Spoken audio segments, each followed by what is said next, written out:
Facebook become so involved with helping people practically in East Tennessee and the Carolinas? Well, my page blew up because I noticed the news wasn't sharing anything. And so I started sharing everything I saw from TikTok, X, Truth, social, wherever I saw info, I started sharing those videos of people live, videoing the water coming down the side of the mountains, and my page just blew up, and it scared me. I was like, oh my gosh, am I going to be able to handle this? And at one point in November, my views were 78 million, and my page was already monetized from 2 years ago, but when I saw the first payout, I said, I can do good with this.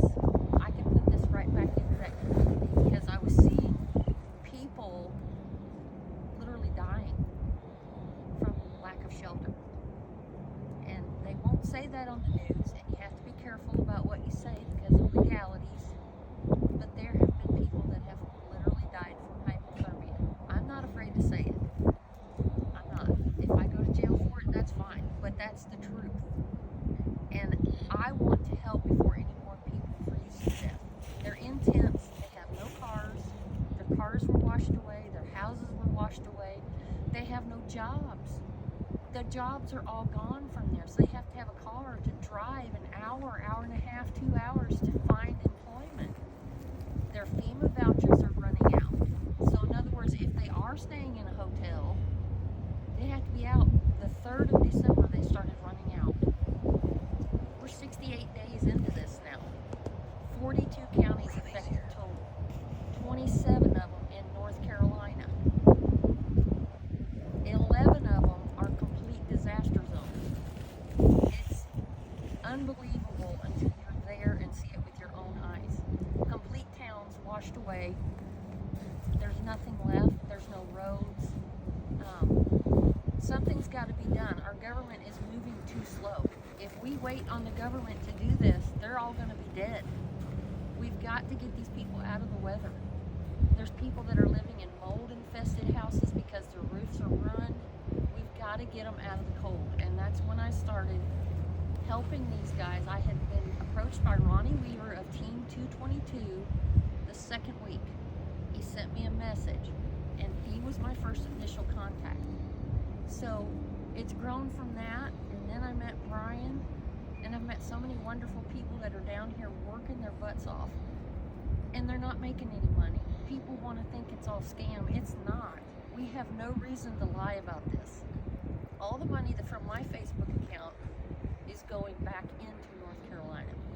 We wouldn't have been able to haul this camper down here and pay for it ourselves. We took no donations on the way down here for fuel. We paid for it ourselves because of that Facebook page. So all those likes, shares, follows, they all added up, and all the people across the United States helped get this camper here with the help of the good Lord. And God gets all the credit, like Brian said, because if you feel that call and he taps you on the shoulder, you better listen. And I've been blessed like you would not believe the feeling you get when you see a family walk into a camper and they start crying because their little kids aren't going to sleep in the cold tonight. That is the best payment anybody could ever give me. They're little bitty kids. We've got a family right now waiting on one that I brought down yesterday. Their ages are 8, 5, and 2, and he's a single dad. We got to get them out of the tent. If they don't have family to go to and they have no car to get there, where are they going to go? There's absolutely nothing left there. It's like a war zone. When we say that, we mean it. And I just want to help, and that's why I came. I knew I could use my voice on Facebook to help, and that's what I want to do. I'm not a wealthy person. Brian's not a wealthy person. We're just plain old good country folk. We have horses and mules, and we joke around about being the cowboy crusaders because that's what we are. We're just good old folks that live on a farm, and we know how to help these people. We just don't have the resources that our government does. Because if we did, we'd already have West North Carolina fixed up.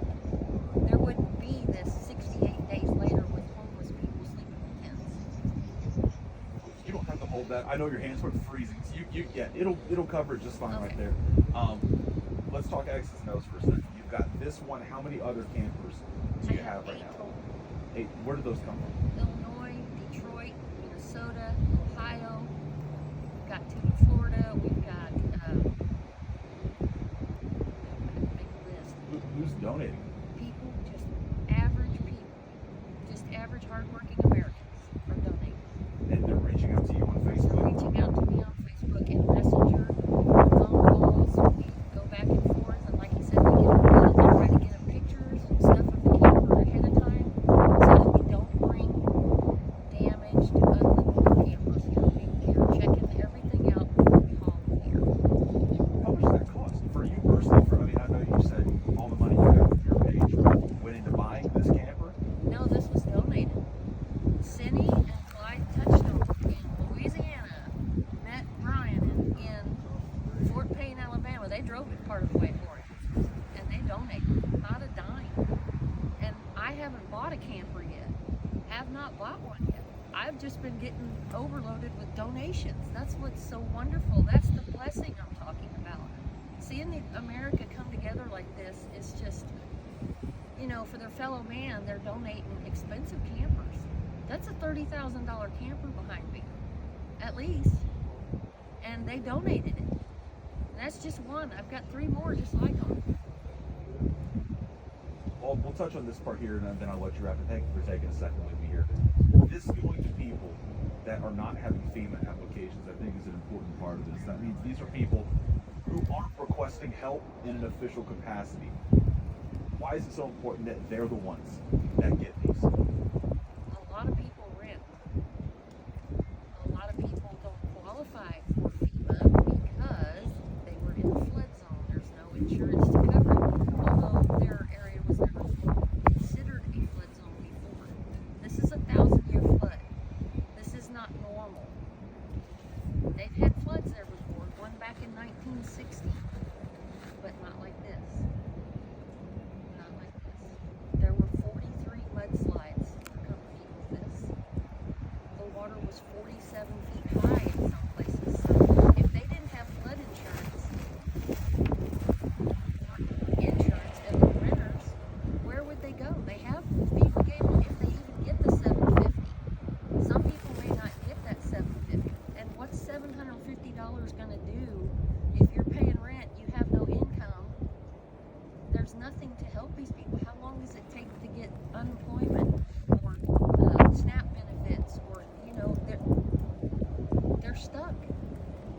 We're feeding them. There's a lot of hubs. We got a lot of supplies.